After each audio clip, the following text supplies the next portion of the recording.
Bram Stoker's Dracula on the SNES is a side-scrolling action platformer that was developed by Psygnosis and published by Sony ImageSoft, released in September of 1993 on various consoles. But obviously for the purpose of this review, we'll focus on the SNES version. Growing up, this was a game that always piqued my interest. Horror-related? Great! Dracula? Nice Castlevania vibes, and as time had gone on, I really enjoyed the movie more and more as well. My main issue with it, to be frank, was I didn't have the patience for it, and the game can be very difficult and unforgiving for those who lack said patience. But at the ripe age of 32, I figured, screw it, and let's do this. In Bram Stoker's Dracula, you take on the role of Jonathan Harker, who is played by Keanu Reeves in the film and is also in the original novel. The goal for most levels is for Harker to reach Van Helsing in order to find both advanced weaponry, but also find the end of the stage and or the boss of the stage. Bram Stoker's Dracula does a good job with level and graphical variety. Throughout your journey to Castle Dracula, you'll traverse the Romanian countryside, village inns, catacombs, a graveyard, and more.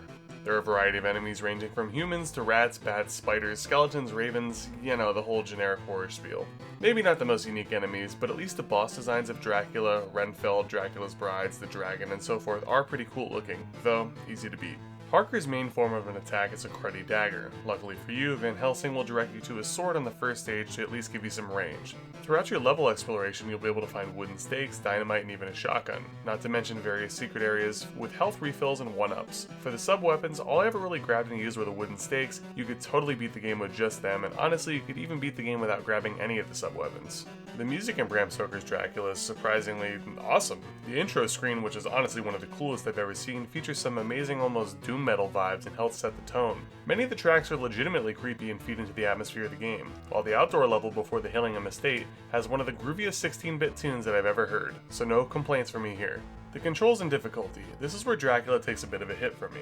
The hit detection in Bram Stoker's Dracula is kinda crap. You could easily get clipped to death in a matter of seconds depending on where you are in the game. Besides that, many of the late game platforming segments can be incredibly frustrating due to pixel perfect jumps and or lack of control response. The game features 3 different difficulty levels: Trainer, which is a short version of the game, Normal, and Hard.